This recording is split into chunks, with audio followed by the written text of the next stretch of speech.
Hi everyone, it's Cass. Welcome back to my channel, What Cass Read. We are here today because I just posted a book haul, my very first book haul of 2023. And in that video, I said I'm back. I'm back and hopefully here to stay for quite a long time. The past year was just bananas. I built a house. I am now in that house. So now you can see brand new bookshelves behind me. I have a proper filming room, except for I'm still dealing with, I don't have lights yet. I should still buy lights. Anyway, still working full time, still doing that mom life and trying to fit everything around all of that. But I really wanted to come back and film. I've become a romance reader. Someone on my last video commented like, welcome to your romance reading era. And I think that's it. That's it. Welcome to my romance reading era.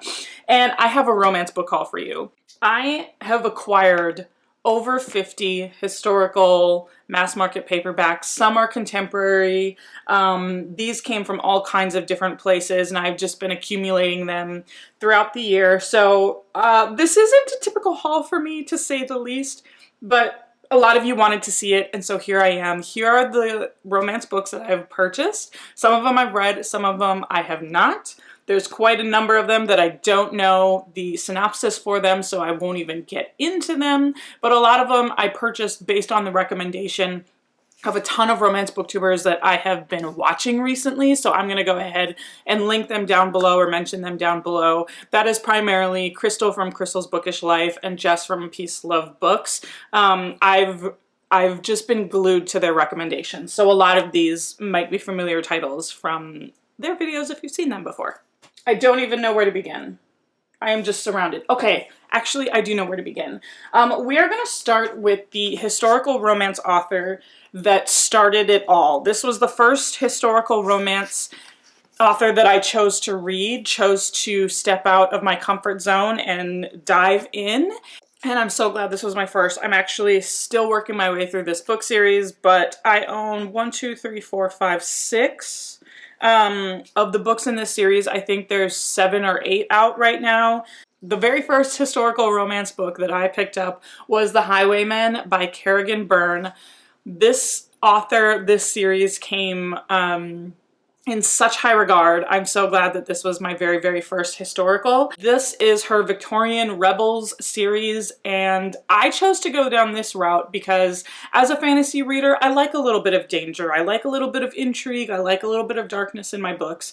And all of the main protagonists, the men in these books, have some type of seedier past. Not necessarily that they are seedy people, some of them are, but they've had a lot of trauma and a lot of horrific things done unto them that made them who they are today. So I am now in the 4th book of this series. So the first one is The Highwayman. Loved it. I actually read that last year. And The Hunter is book number 2.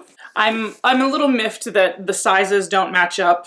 That's, you know, a book lover's thing. I want my series to match. But book number 3 is The Highlander. I read this one. This was my first Kerrigan book of the year, and I gave this one 5 out of 5 stars. Loved it.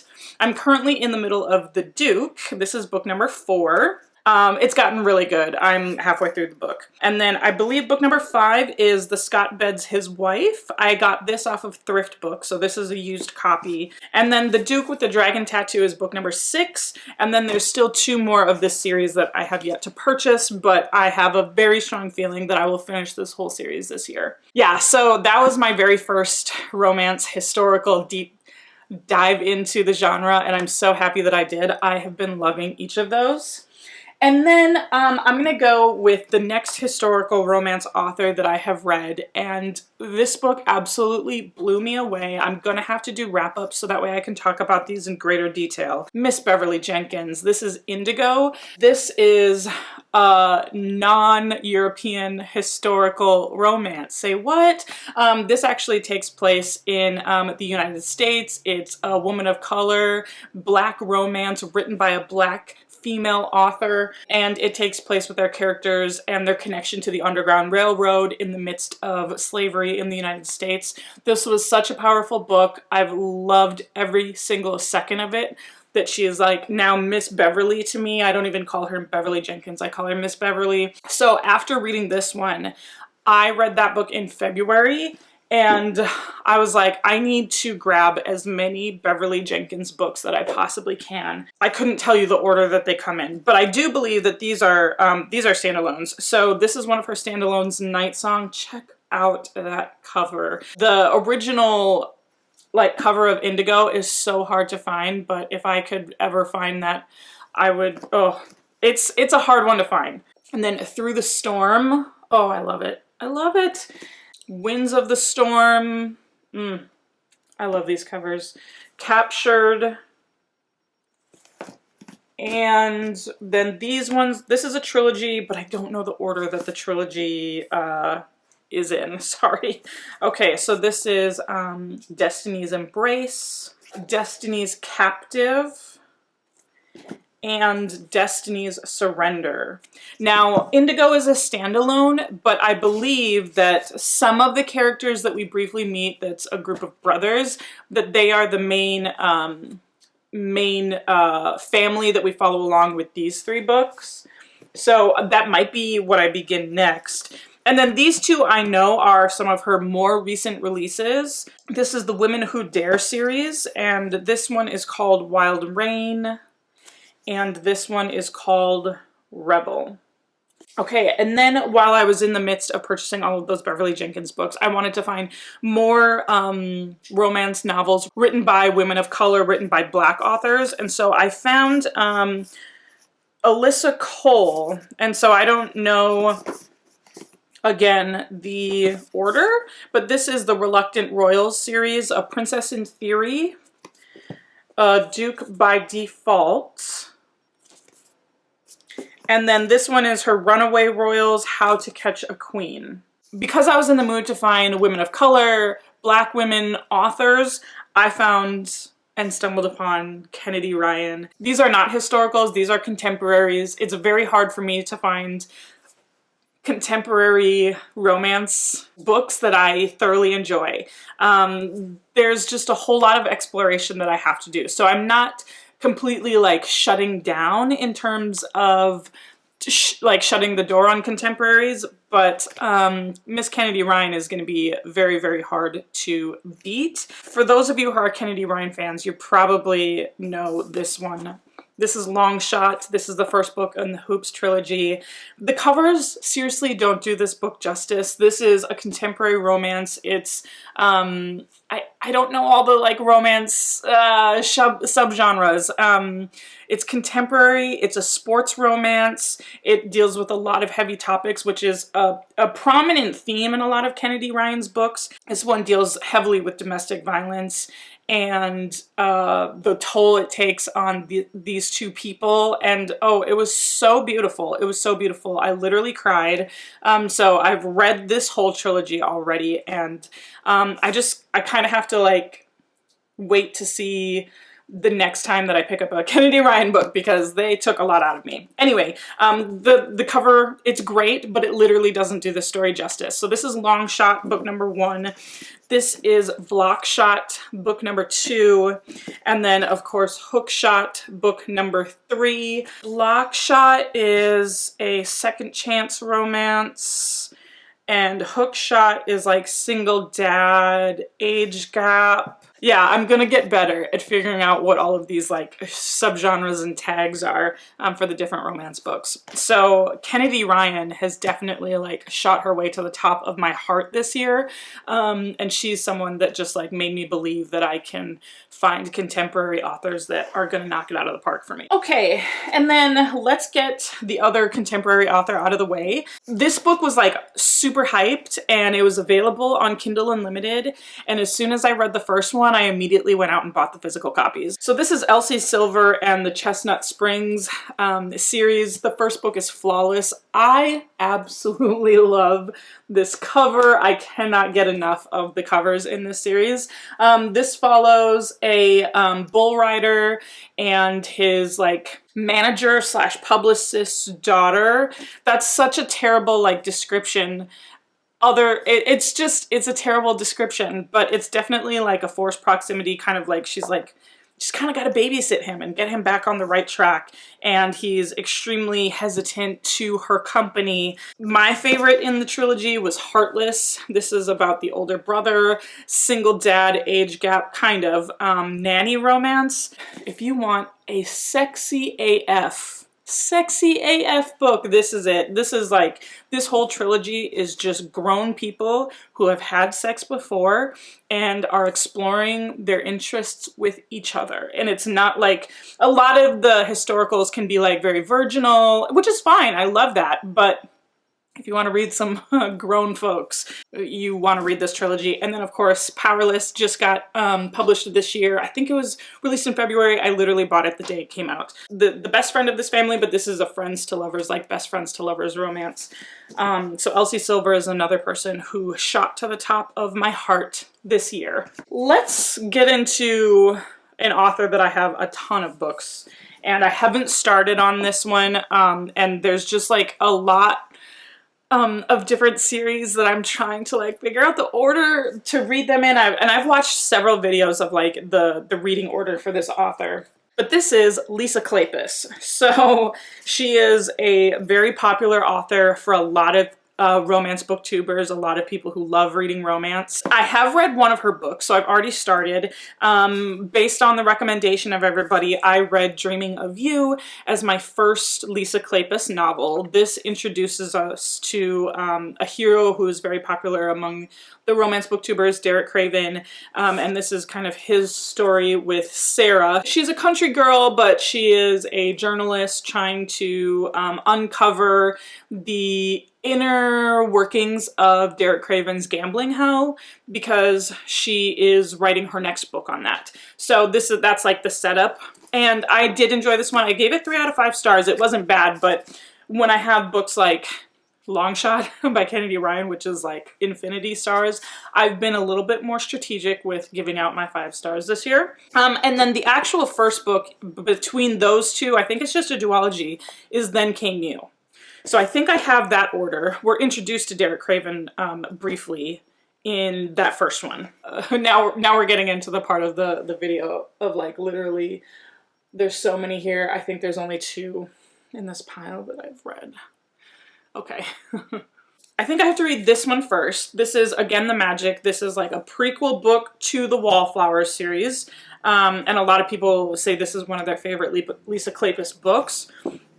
And then, okay, so the Wallflowers, the first book, Secrets of a Summer Night. Purchased that one. It Happened One Autumn, Devil in Winter. And I don't remember if this is part of the Wallflowers, but it just got looped in with the Wallflowers, so this is Cold Hearted Rake. Or that might be the first book of the next series, which is The Children of the Wallflowers, or I don't know. Wow, I'm so good at being a booktuber. Okay, so Cold Hearted Rake, I think this is the first book of the Ravenels, and then you have Marrying Winterborn, Devil in Spring, Hello Stranger, Chasing Cassandra, and then these 2 are the Ravenels meet the Wallflowers, but I don't know the order that they're supposed to come in. So I have Devil in Disguise and Devil's Daughter. And then one more Lisa Kleypas book. This is a completely different trilogy, and I don't remember what the trilogy is called. I got this off of thrift books as well. This is Lady Sophia's Lover. But there's like 2 more books behind this. So this is not related in any way to the Wallflowers, the Ravenels, any of the ones that I just mentioned. This next book series, a lot of people have been reading because of the Netflix adaptation. So you can probably guess what I am about to show you, but I'm missing one of them. It's like in the middle. I have to figure out which one I'm missing, but I am missing one of them because I purchased these off of Book Outlet. And a lot of the Lisa Kleypas books I purchased off of Book Outlet as well, because I was just trying to grab as many as I could. So this is the Bridgerton series written by Julia Quinn. So book number 1 is The Duke and I. Of course, I have the newer Netflix covers. I guess I'm not very particular about finding the original covers at this stage because I already purchased these ones. Book number 2 is The Viscount Who Loved Me.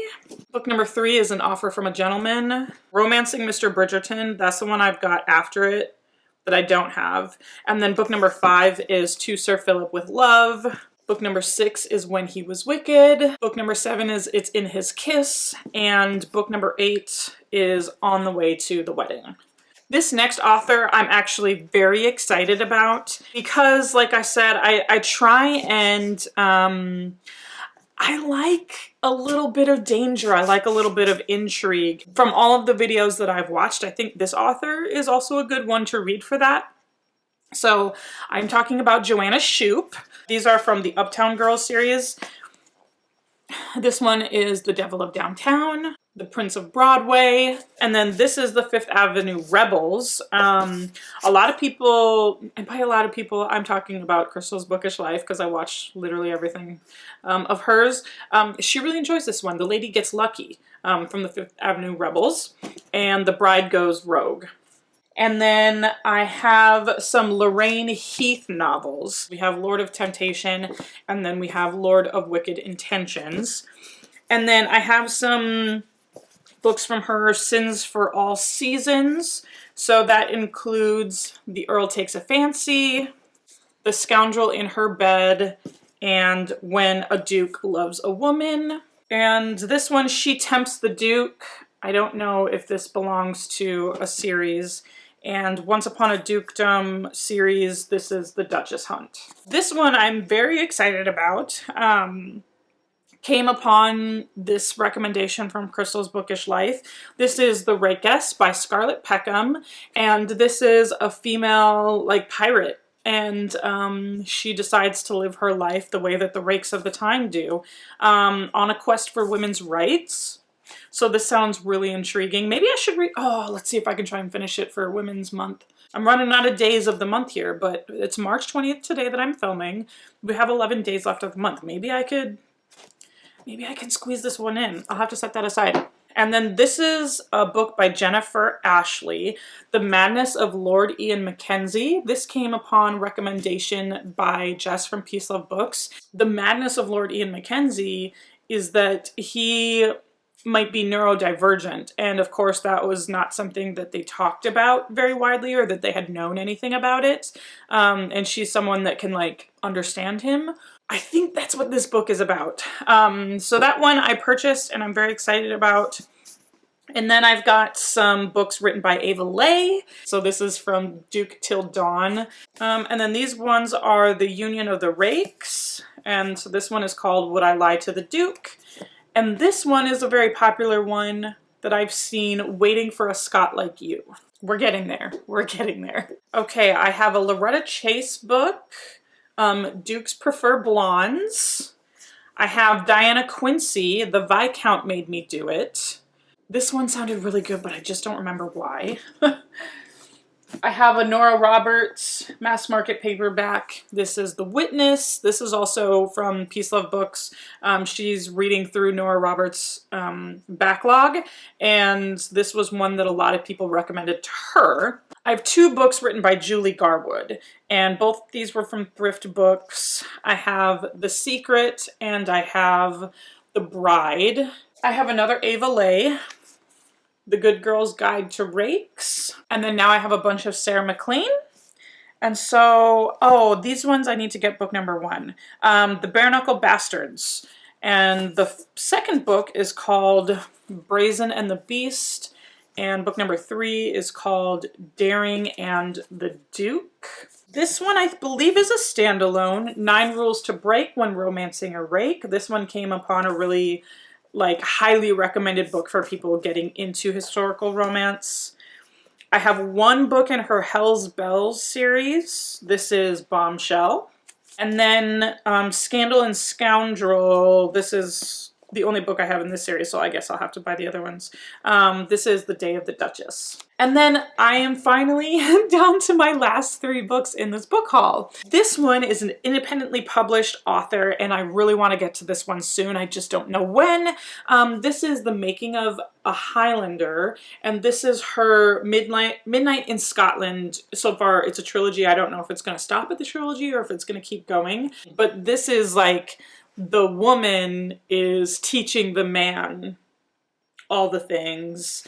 And these ones also, I don't know if they have like supernatural kind of vibes to it. It could be just because takes place in the Highlands, and the Highlands just have that ethereal quality to them. But these ones also I've heard can get a little bit dark too. So I really want to pick this one up. And these were actually 2 fantasy romance novels that I purchased last year. And this was like me beginning to explore romance and picking up fantasy romance first. So I've read one of the books of these 2. The third one is supposed to come out soon, but the first one is called A Heart of Blood and Ashes in a Gathering of Dragons series written by Milla Vane. This one was great. This is definitely like a barbarian trope. The fantasy aspects, the world building was really great. It's like the main character is definitely kind of, I mean, you can't help but think of Khal Drogo, but he's this barbarian warlord, and his parents rule the various clans, and they have passed away under dubious circumstances, and he wants to enact his revenge, and it turns out the woman that he wants to enact his revenge upon is like our main female heroine. It's a enemies to lovers situation, but there's like a overarching fantasy plot happening. This one was really fun. I did end up giving this one 4 out of 5 stars. And then book number 2 in the series takes place in the same world, but not the same characters. This is A Touch of Stone and Snow. This one is like a friends to lovers, I believe. Like a childhood friends to lovers. Oh my gosh. I did it. Now I have to put all these books back. I am just surrounded by a mountain of books. But I went crazy. I just decided I'm going to try so many different types of romance tropes. I'm going to try reading as much as I can because, like I said at the beginning of this video, like my mental health has really responded well to romance because there's happily ever afters, which doesn't always happen in fantasy. It's just kind of like a light at the end of the tunnel of a book. No matter how crazy it gets, there's going to be a happy ending, and sometimes I just need that. So thank you so much for sticking with me. If you made it to the end of this video, I don't know, leave a like emoji of the guy going like this. And if you have read any of the books on here, please let me know what you thought of them. If you have any recommendations of which ones I should get to, I know there was a lot to keep track of. Let me know. This is crazy. It's gonna be fun though. It's gonna be a lot of fun this year, and I'm really excited. I don't think I'm gonna finish all these this year, but you never know. Anyways, thank you again so much for tuning in. I'm glad to be back. Please follow me on my social media if you would like. Twitter, Instagram, @whatcassread, the same as this channel, so it should be super easy for you to find. And of course, you know how these videos end. I'll talk to you later. Bye.